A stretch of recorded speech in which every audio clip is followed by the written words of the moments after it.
ကျွန်တော်နာမည်ကမင်းနောင်ပါအခုချိန်မှာတော့ကျွန်တော်ဟာအောင်မြင်တဲ့ဆရာဝန်တယောက်ပိုင်ဆိုင်မှုတွေနဲ့ပြည့်စုံနေတဲ့လူကုန်တန်တယောက်ပေါ့ဗျာလှပတဲ့ဇနီးကိုပိုင်တိုက်တာကားကောင်းတွေနဲ့ပတ်ဝန်းကျင်မှာမျက်နှာပွင့်နေတဲ့ဘဝကိုကျွန်တော်ရောက်နေပြီဒါပေမဲ့ဒီလိုအမြင့်ဆုံးနေရာကိုရောက်ဖို့ကျွန်တော်ဖြတ်တန်းထရတဲ့လမ်းကြောင်းကတော့ခင်းထားတဲ့နှင်းစီပွင့်ဖက်လေးတွေလိုမနူးနန့်ခဲ့ပါဘူးတကယ်တော့လူဘဝဆိုတာမာယာများတဲ့ကစားပွဲတစ်ခုပ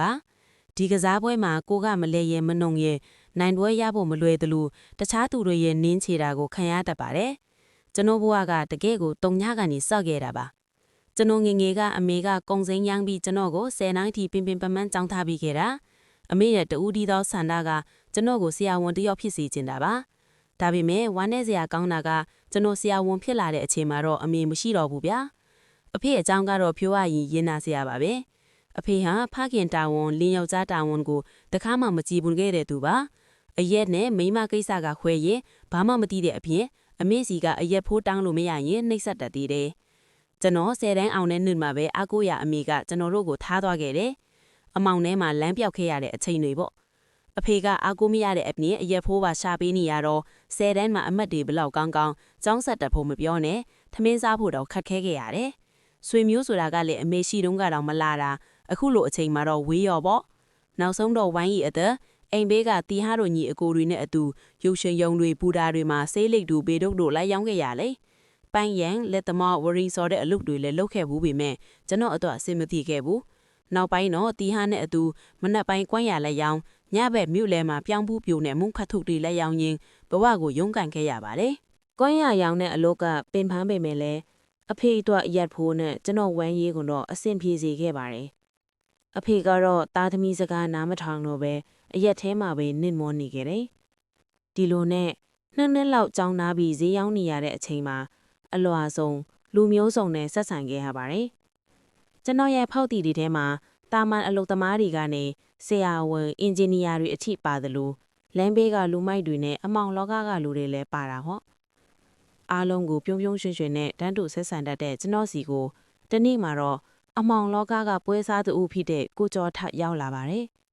သူကကျွန်တော်ကိုအမျိုးသားအဖော် escort အလုပ်လုပ်ဖို့လမ်းညွှန်ပေးခဲ့တာပါအရင်ကလည်းအတွေ့အကြုံအနည်းငယ်ရှိခဲ့ဘူးပေမဲ့ဒီတစ်ခါတော့ professional sensor လုပ်ဖို့သူကတိုက်တွန်းလာတာပါပတ်စံလဲရတယ်လို့လူပြိုပေါက်အရွယ်စိတ်ကူးရင်ဖို့တွေကိုလည်းအကောင့်ထဲပေါ်ဝင်ရတဲ့ဒီအလုပ်ကိုကျွန်တော်ငြင်းမပယ်ခဲ့ပါဘူးကျွန်တော်ရဲ့ပထမဆုံးအတွေ့အကြုံကတော့အသက်45နှစ်အရွယ်ဘိုးကတော်တဦးနဲ့အတူရှိခဲ့တာပါလူပြိုဘဝရဲ့ဥဖျားအထီးတွေကိုထိုအန်တီကြီးရဲ့ရင်ခွင်ထဲမှာစတင်ခဲ့ရတာကကျွန်တော်အတွက်တော့မေ့မရနိုင်တဲ့အမှတ်တရတစ်ခုဖြစ်ခဲ့ပါတယ်နောက်ပိုင်းမှာတော့အမျိုးသားအဖော်ရှားပါတဲ့ဒီလောကထဲမှာကျွန်တော်နာမည်ရလာပါတယ်ကွင်းရဆိုင်လေးကိုဘန်းပထားပေမဲ့တကယ်လက်တွေ့မှာတော့အန်တီမမတို့ရဲ့အလိုကိုဖြည့်ဆည်းပေးရင်းငွေရှာနေခဲ့တာမှာဒါပေမဲ့ကျွန်တော်မှဟီမန်းချက်တစ်ခုရှိပါတယ်အဲ့ဒါကတော့ကိုကိုရေရှည်ထောက်ပံ့ပေးနိုင်မဲ့စပွန်ဆာသို့မဟုတ်ကျွန်တော်တို့အခေါ်ချိတ်ကြီးတစ်ခုကိုမိဖို့ပါပဲကျွန်တော်တွေ့ခဲ့ရတဲ့သူအများစုကခဏတာတာယာမှုတော့ကိုပဲလိုက်ကြတာများပါတယ်ဒါပေမဲ့ဒီနေ့မှာတော့ကိုကျော်ထက်ချိတ်ဆက်ပေးမှုနဲ့တာမွေကြောင်မြောင်းကတိုက်ခန်းတစ်ခုစီရောက်သွားခဲ့ပါတယ်အဲ့ဒီနေရာဟာကျွန်တော်ရဲ့တုံညဘဝကနေအောင်မြင်တဲ့ဆရာဝန်တယောက်ဖြစ်လာဖို့လမ်းစာတွေကိုဖွင့်ပေးခဲ့တဲ့ဘဝရဲ့တစစ်ချိုးပြောင်းလဲမှုကြီးစောင့်တင်ခဲ့တဲ့နေရာပါပဲအန်တီဒေါ်တန်းစင်ဟာအသက်44နှစ်ဆိုပေမဲ့အလားအပကိုအမြဲကြီးယူဆိုင်တတ်သူမို့လူငယ်တယောက်လိုထွားချိုင်းလာပါစေပါသူမဟာပညာတတ်တယောက်ပြီးလိမ်မှုကိစ္စမှာပွင့်လင်းရဲတင်းပြီးသူမရဲ့လူအင်စန္ဒတွေကိုပွင့်ပွင့်လင်းလင်းပဲတောင်းဆိုတတ်ပါတယ်ကျွန်တော်ကလည်းသူမရဲ့အလိုကျပြုစုယူရပေးခဲ့တာကြောင့်နောက်ဆုံးမှာတော့ဒေါ်တန်းစင်ဟာကျွန်တော်ကိုဒုက္ခရင်းတဲကကေတင်ကျင်တဲ့စိတ်ချစ်မြတ်နိုးတဲ့စိတ်တွေနဲ့လက်ခွင့်ပြုတောင်းလာခဲ့ပါတယ်ကျွန်တော်ဘက်ကတော့ဒါဟာအခွင့်အရေးတစ်ခုပါပဲဆုံးရှုံးသွားပြီလို့ထင်ထားတဲ့ဆရာဝန်ချစ်ချင်တဲ့အိမ်မက်တွေပြန်လဲရှင်သန်ခွင့်ရတော့မှလीဒါကြောင့်ကျွန်တော်တို့အိမ်တောင်ပြုခဲ့ကြပါတယ်သူမရဲ့သားတွေကကျွန်တော်ထပ်အသက်ကြီးပြီးဒီလက်ထပ်မှုကိုသဘောမတူကြပေမဲ့ဒေါ်စန်းစင်းကတော့ကျွန်တော်ကိုအဆအရာရာပံ့ပိုးပေးခဲ့ပါတယ်သူမရဲ့ပံ့ပိုးမှုနဲ့ကျွန်တော်ဆေးချောင်းတက်ခဲ့ပြီးအခုဆိုရင်ကိုပိုင်ဆေးကန်းလေးနဲ့အောင်မြင်တဲ့ဆရာဝန်တစ်ယောက်ထင်နေပါပြီဒါပေမဲ့ဒီပြည့်စုံမှုတွေရဲ့နောက်ွယ်မှာအန်တီဒေါ်တန်းစင်ရဲ့ပြင်းထန်တဲ့ချုပ်ချယ်မှုတွေရှိနေပါတယ် တစ္ဆာမဖောက်ပါနဲ့ဖြစ်ချင်တာမှန်သမျှအကုန်လုပ်ပေးမယ်ဆိုတဲ့ဂတိကဝတ်အောက်မှာကျွန်တော်နေထိုင်ခဲ့ရတာအခုဆိုရင်10နှစ်တောင်ရှိခဲ့ပါပြီသူမကအခုအသက်90ကျော်ပြီဖြစ်ပေမဲ့ကျွန်တော်ရဲ့ဖြူစုမှုမပါဘဲမအိပ်ဆက်နိုင်လောက်အောင်ဆွဲလန်းနေသူပါကျွန်တော်ကလည်းသူမစိတ်ကြည်နက်အောင်နီးမျိုးစုံနဲ့အစွမ်းကုန်ပြုစုပေးခဲ့ပါတယ်လူစိတ်ဆိုတာစမ်းကြယ်တယ်ဗျာကြက်သားဟင်းကြီးပဲနေတိုင်းစားနေရရင်ရိုးအီလာတယ်လို့မျိုးကျွန်တော်လဲသူမရဲ့ချုပ်ချယ်မှုတွေကြားခံနေတခါတလေလွတ်ထွက်ချင်လာတယ်အစ်စ်အစမ်းလေးတွေကိုမြည်ဆန်းခြင်းနဲ့ဖောက်ပြန်လူစိတ်တွေတားမရအောင်ပေါ်လာခဲ့ပါတယ်ဒါကြောင့်ပဲသူမမသိအောင်တိတ်တခိုးစားတတ်တဲ့အကျင့်လေးတွေစတင်လာခဲ့တော့တာပါပဲအခုချိန်မှာတော့အန်တီဒေါ်တန်းစင်ဟာကျွန်တော်အသက်အားသားပေးစရာမဟုတ်တော့ပါဘူးသူမရဲ့ချုပ်ချယ်မှုတွေကြားကနေခိုးစားရတဲ့အရာတာကိုကျွန်တော်ပို့ပြီးသဘောကျလာတယ်ဆရာဝန်ဖြစ်လာပြီးနောက်ပိုင်းပတ်ဝန်းကျင်မှာကတ်ပါလာတဲ့အပေါင်းအသင်းတွေကလည်းကျွန်တော်ကိုတီလန်းချောင်းထဲပိုရောက်စေခဲ့ပါတယ်ကျွန်တော်သူငယ်ချင်းဆရာဝန်အချို့ဆိုရင်စီးရုံဆေးခန်းတွေထဲမှာတင်လူနာတွေလှုပ်ဖော်ကြိုက်ဖတ်တွေနဲ့ရှောက်ထွေးတွေဆက်ဆံရေးတွေရှိကြတာဗျာကျွန်တော်လဲသူတို့လိုလဲတမားကြီးစားတမားမိမတွေကိုခိုးစားရတာကိုဝါသနာပါလာပါတယ်အခုဆိုရင်အာယုံကျောဌာနကဆရာဝန်မကြီးတယောက်အပြင်ဆေးကန်းကိုအမြဲလာနေကြလူနာတယောက်လေဇနီးနဲ့ပါပတ်သက်မိနေပြီအန်တီဂျော်တန်းစင်နဲ့ကျွန်တော်အကြီးကျယ်ပြဿနာတက်ပြီးနောက်မှာတော့သဘောတူညီချက်တစ်ခုရခဲ့ပါတယ်အဲ့ဒါကတော့အပြင်ပန်းမှာလင်မယားဖြစ်ပွေးတက်ပေးဖို့နဲ့ညဘက်မှာသူမကိုပြုစုပေးဖို့ပဲကြံတဲ့အချိန်တွေမှာကျွန်တော်ဘာလုပ်လို့သူမကမဆွတ်ဖတ်ကြပါဘူးဒီအခွင့်အရေးကိုအတောင်းချပြီးကျွန်တော်ဟာနေလာအနတ်မှာအချစ်စခန်းကြီးဖွင့်ခဲ့ပါတယ်ကျွန်တော်ရဲ့စွမ်းဆောင်ရည်ကတော့တစ်ဖက်လူစိတ်ပြတ်မသွားအောင်အချိန်ဆွဲပြီးဖြူစုနိုင်တယ်လို့အမျိုးသမီးတွေဆွဲလန်းသွားအောင်လဲတက်ကြွလက်ဆေးပညာနဲ့ပေါင်းဆက်ပြီးအစွမ်းကုန်ပြင်းစုပေးနိုင်ပါတယ်အထူးသဖြင့်အိမ်တောင်တဲ့အမျိုးသမီးတွေခလေးအမေတွေကိုသူတို့ရဲ့ခင်မွန်းတွေနဲ့တောင်မခံကျင်လောက်အောင်ပြုစုပေးရတာကိုကျွန်တော်သဘောကျတယ်ဗျာကျွန်တော်ရဲ့ခန္ဓာကိုယ်ကတင်းညက်ပြီးမြင်ဖျားပေးတဲ့ဆုလာတစ်ခုလိုကြီးမားတန်ဆွမ်းတဲ့အင်္ဂါရက်ကိုပိုင်ဆိုင်ထားပါတယ်အခုဆိုရင်ကျွန်တော်ဆေးခန်းမှာအခုခေါ်ထားတဲ့မထားကိုပါကျွန်တော်အပိုင်သိမ်းထားတာကြာပါပြီ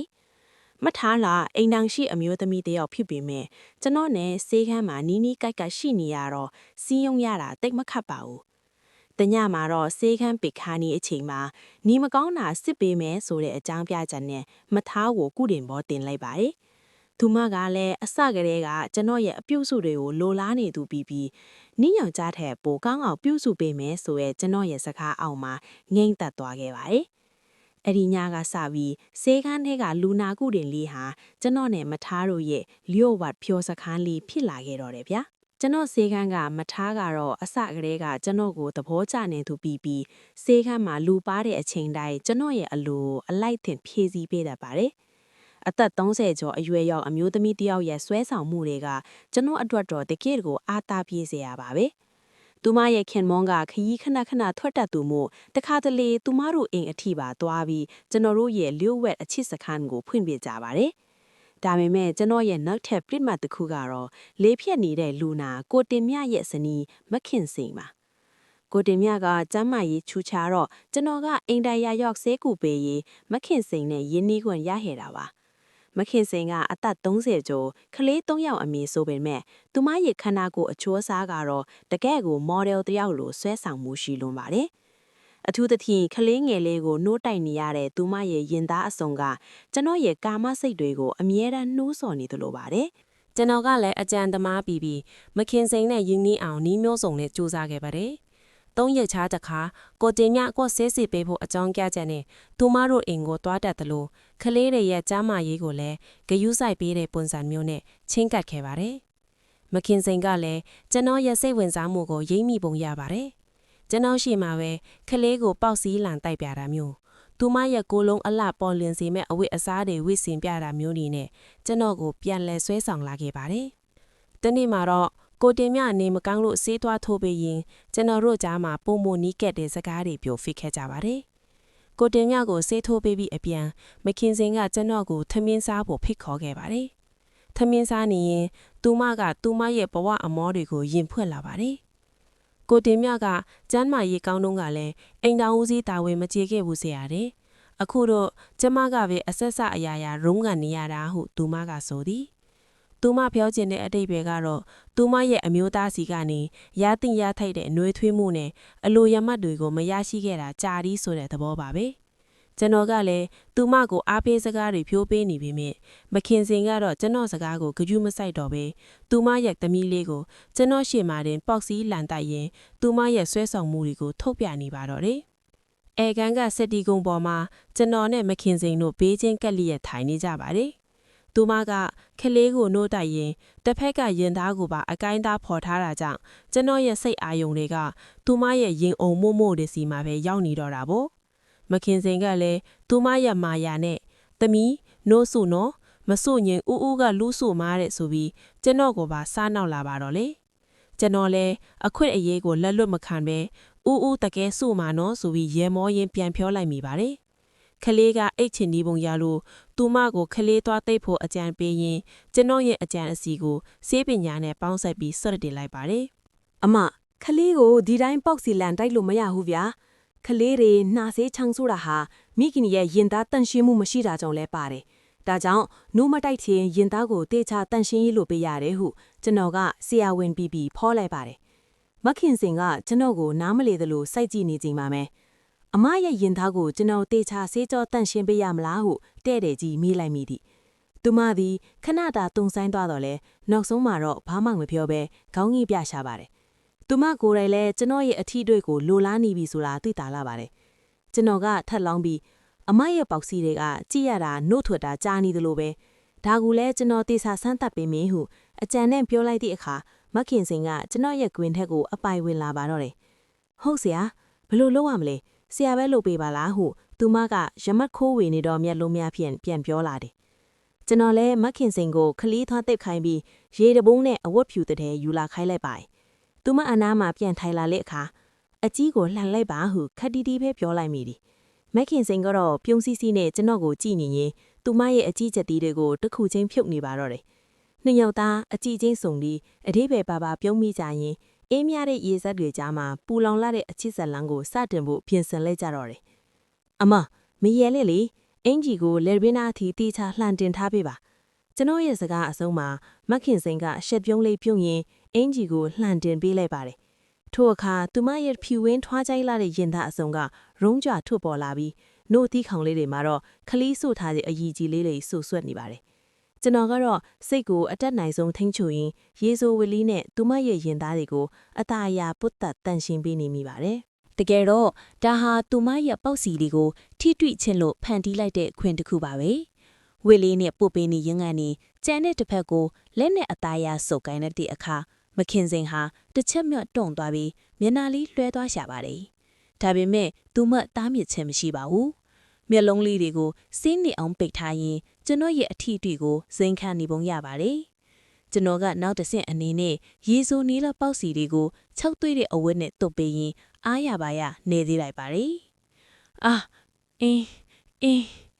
မခင်စင်စီကညီးတန်လေးတွေထုတ်ပေါ်လာပါတယ်သူမရဲ့ပေါက်စီတွေ၆သွေးသွားတဲ့အခါမှာတော့အဝတ်ကိုချလိုက်ပြီးကျွန်တော်ရဲ့လက်ချောင်းတွေနဲ့ဓာတ်ရိုက်ပဲကစားပေးလိုက်ပါတယ်အထီးအတွေ့ကပုံမမြန်ဆန်လာတာကြောင့်မခင်စင်မျက်လုံးလေးပြန်ပွက်လာပြီးမောင်လေးပြီးပြီလားဟင်ဟုတူတူလေးမေးလာပါတယ်ကျွန်တော်ကဘာမှပြန်မပြောဘေးသူမရဲ့ပေါက်စီအစုံကိုငုံပြီးမျက်နှိုးစွာဆုပ်ယူနမ်းရှိုက်ပေးလိုက်ပါတယ်အိုးအမေမောင်လေးရဲ့မခင်စင်မှာရုတ်တရက်လန့်သွားသလိုရှိပေမဲ့ကျွန်တော်ရဲ့စပင်တွေကိုပြန်လဲပုတ်တာပြီးရင်တာယာမှုထဲမှာစီးမျောနေပါတော့တယ်ကျွန်တော်ရဲ့လျှာဖျားနဲ့လက်ချောင်းတွေကသူမရဲ့ပေါက်စီတွေကိုနီးမျိုးစုံနဲ့ကလိပေးနေတာကြောင့်မခင်စင်တယောက်အသက်ရှူတန်းပြီးပြင်းထန်လာပါတယ်ခဏအကြာမှာတော့ကျွန်တော်ကနန်းရှိုက်နေတာကိုရက်လိုက်ပြီးသူမကိုစိုက်ကြည့်လိုက်ပါတယ်မခင်စင်ကတော့ရှစ်သွေးဖြာနေတဲ့မျက်နှာလေးကိုလွှဲလိုက်ပြီးသူမရဲ့ရင်သားတွေကိုအင်းကြီးနဲ့ပြန်ဖုံးကထိုင်နေရကနေထသွားပါတော့တယ်မခင်စင်မီးဖိုးချောင်ထဲကိုဝင်သွားတာနဲ့ကျွန်တော်လည်းအခွင့်အရေးကိုလက်လွတ်မခံဘဲနောက်ကနေထက်ချစ်မကွာလိုက်သွားခဲ့ပါတယ်သူမရဲ့နောက်ကျောကနေအားပါပါနဲ့တိုင်းဖက်လိုက်တဲ့အခါမခင်စင်တရအန်အောတုံလုတ်သွားရှာပါတယ်အိုးမောင်လေးဘာလုတာလဲလှုပ်ပါကွယ်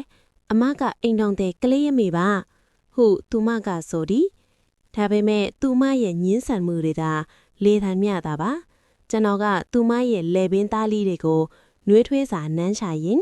တိုင်းဖက်ထားတဲ့လက်တွေနဲ့သူမရဲ့ရင်သားအစုံကိုအားရပါရစုပ်နေပေးလိုက်ပါတယ်။မခင်စိန်စီကညီးတန်းလေးတွေထွက်ပေါ်လာပြီးသူမရဲ့ရုန်းကန်မှုတွေကလည်းတဖြည်းဖြည်းအားပြော့လာခဲ့ပါတယ်။မခင်စိန်က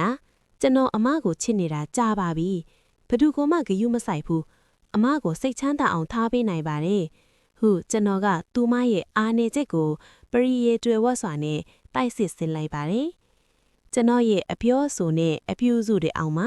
မခင်စိန်တယောက်အေးပြောသွားခဲ့ပါပြီ။သူမကပြုံးရောင်တိုင်ရင်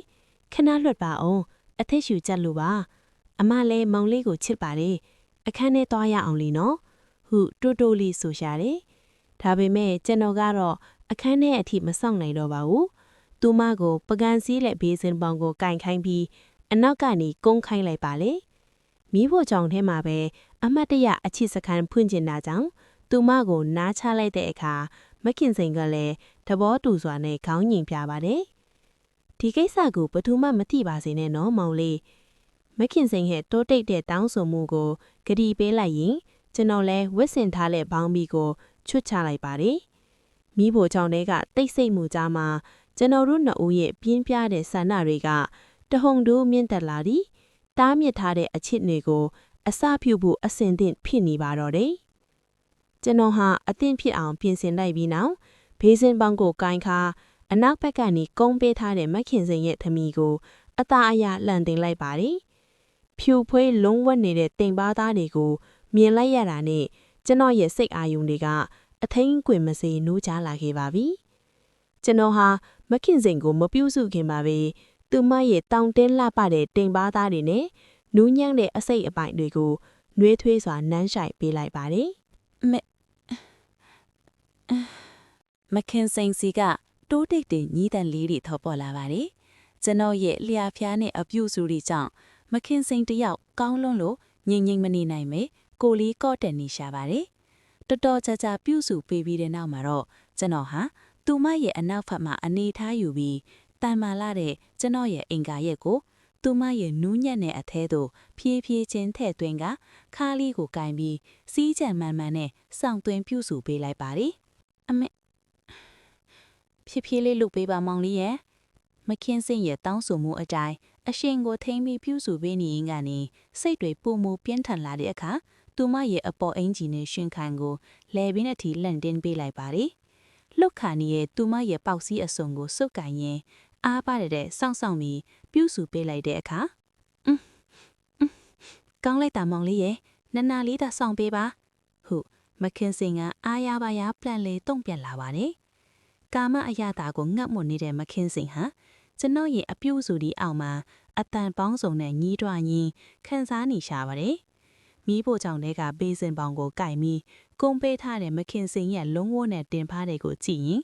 ကျွန်တော်လည်းအားသွန်ခွန်ဆိုင်ပြုစုပေးမိပါတယ်။နောက်ဆုံးမှာတော့နှစ်ဦးသားပြိုင်တူညီးတွားရင်းကာမပန်းတိုင်ကိုအောင်ရင်စွာရောက်ရှိသွားခဲ့ကြပါတယ်။အချစ်ပွဲပြီးဆုံးသွားတဲ့အခါမခင်စင်ကသူမရဲ့အဝတ်အစားတွေကိုပြန်လဲပြင်ဆင်ဝတ်ဆင်ရင်းကျွန်တော်ကိုမျက်နှိုးစွာစိုက်ကြည့်လာပါတယ်။မောင်လီဒီညအိမ်မပြန်နဲ့ဦးနော်။မောင်လီရဲ့အပြုတ်စုတွေကိုအမအရန်ဆွဲလန်းသွားပြီ။ဒီညတော့အဝပြုတ်စုပေးပါအောင်ကွာ။မခင်စင်ရဲ့ဆွဲလန်းတကြီးဖိတ်ခေါ်မှုကြောင့်ကျွန်တော်လည်းပြုံးပြီးကောင်းညီပေးလိုက်ပါတယ်။အပြင်ကိုခဏထွက်ပြီးအသက်ရှူက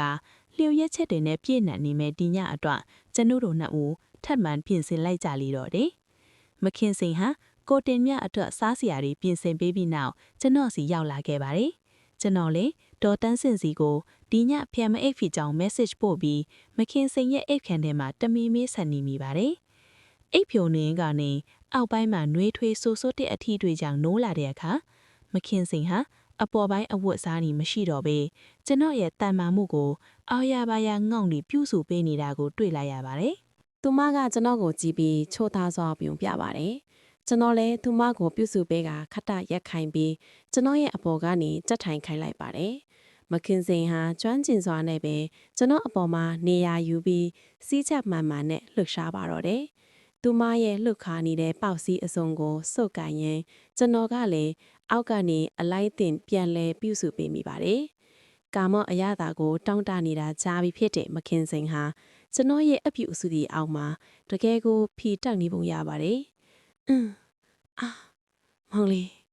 ကောင်းလိုက်တာကွအမအမျိုးသားထက်တောင်ပို့ပြီးပြည့်စုံနေဟုသူမကညီးတွားရင်ဆိုပါလေကျွန်တော်ကလည်းသူမရဲ့ပေါက်စည်းတွေကိုတင်းချုံနမ်းရှာရင်ကျွန်တော်အမကိုဒီလိုပြုစုပေးချင်တာကြားပါပြီလို့ပြောပြီးအားပါတရဆောင်းဆောင်းပြီးပြုစုပေးလိုက်ပါတယ်အချက်ပေါင်းများစွာအားသွန်ခွန်ဆိုင်ပြုစုပြီးတဲ့နောက်မှာတော့ကျွန်တော်တို့နှစ်ဦးလုံးချွေးတွေရွှဲနေပါတော့တယ်မခင်စင်ကတော့ဖနှချင်းကိုင်းပန်းနိုင်ရောက်သွားလဲမတိနိုင်လောက်အောင်ကိုတာယာနေရှာပါတယ်ပုံစံပြောင်းပြီးပြုစုချင်တာကြောင့်မခင်စင်ကိုကတင်ပေါ်မှာပတ်လက်လဲခိုင်းလိုက်ပါတယ်ကျွန်တော်ကသူမရဲ့ရင်ဘတ်ပေါ်မှာခွာပြီးသူမရဲ့ပေါက်စည်းအစုံကြားထဲမှာကျွန်တော်ရဲ့အင်္ဂါရက်ကိုထည့်သွင်းကစိတ်ကြိုက်ပွတ်တက်ယူရပေးလိုက်ပါတော့တယ်မခင်စင်ကလေအလိုက်တီးစွာနဲ့သူမရဲ့ပေါက်စည်းနှလုံးကိုလက်နဲ့အဆူပေးပြီးကျွန်တော်ကိုကူညီပေးသလိုသူမရဲ့လျှာပြားလီးနဲ့ပါကျွန်တော်ရဲ့အထီးအတွေ့တွေကိုပြန်လဲတုံ့ပြန်ပေးနေပါတယ်ဟုတ်တယ်အဲ့ဒီလိုလေကောင်းလိုက်တာအမရဲ့ကျွန်တော်ဟာသူမရဲ့ပေါက်စည်းတွေကြားမှာခဏတာတာယာမှုယူပြီးနောက်မှာတော့သူမရဲ့ဖောင်ကြားကနူးညံ့တဲ့အစိတ်အပိုင်းစီကိုပြန်လဲဥတီတာငုံပြီးမျက်နှိုးစွာယူရပေးလိုက်ပါတော့တယ်မခင်စင်ဟာဖောက်နှုတ်ဖက်ကိုအသားအရာကားပေးထားပြီးကျွန်တော်ရဲ့မျက်နှိုးလာတဲ့အပြုအဆူတွေကိုစိန်ခံနေပါတယ်ကျွန်တော်ကသူမရဲ့နူးညံ့တဲ့အစိတ်အပိုင်းတွေကိုအတန်မီအောင်အထိယူရပေးနေတာကြောင့်မခင်စိန်တယောက်စပင်းတွေကိုဆွဲပြီးတူတူလေးညီးတွားနေရှာပါတယ်။မောင်လေးရဲ့ချစ်လိုက်တာအမကိုအခုပဲအဆုံးထိပြုစုပေးပါတော့ကွယ်။သူမရဲ့တောင်းဆိုမှုကြောင့်ကျွန်တော်လည်းသူမရဲ့ပေါင်ကြားမှာနေရာယူပြီးတာမာရဲ့အင်္ဂါရက်ကိုနူးညံ့ဆိုးဆွတ်နေတဲ့အထဲသို့ဖြည်းဖြည်းချင်းသွဲလိုက်ပါတယ်။အစပိုင်းမှာတော့ချောချောမွေ့မွေ့ရှိစေဖို့အတွက်စီချတ်မမလေးပဲလှုပ်ရှားပေးနေမိပါတယ်။အမစီကိုမြဲလာပြီးဒီလိုမျိုးပြုစုပေးခြင်းလေဗျာအမရဲ့အထီးတွေ့တွေကတကယ့်ကိုစီးပိုင်လို့နေလို့ကျွန်တော်ကချောမြောက်ပင်ဖြောလိုက်တော့မခင်စင်ဟာမျက်လုံးလေးမှိတ်ပြီးအရသာခံနေရင်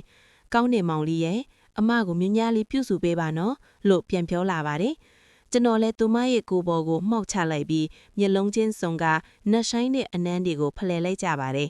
တစ်ဖက်ကလည်းရင်သားတွေကိုစုပ်နေရင်အောက်ပိုင်းကတော့မော်တာဆလိုအဆက်မပြတ်ပဲအချစ်စည်းချက်တွေကိုဖော်ဆောင်နေမိပါတယ်။လင်းနဲ့ကင်းကွာနေတာကြာပြီဖြစ်တဲ့မခင်စိန်တယောက်ကျွန်တော်ရဲ့ပြင်းပြတဲ့အပြုအစုတွေအောက်မှာတကယ့်ကိုတာယာကြည်နူးနေပုံရပါတယ်။နောက်ဆုံးမှာတော့ကျွန်တော်ဟာမခင်စိန်ရဲ့တကူလုံးကိုနမ်းရှက်ယူရရင်အားရှိပါရှိစောင့်ဆောင်ပြီးပြုစုပေးလိုက်တဲ့အခါမှာတော့နှစ်ဦးသားပလိုင်တူအထွတ်အထိပ်ကိုရောက်ရှိသွားပြီးငြိမ်သက်သွားကြပါတော့တယ်။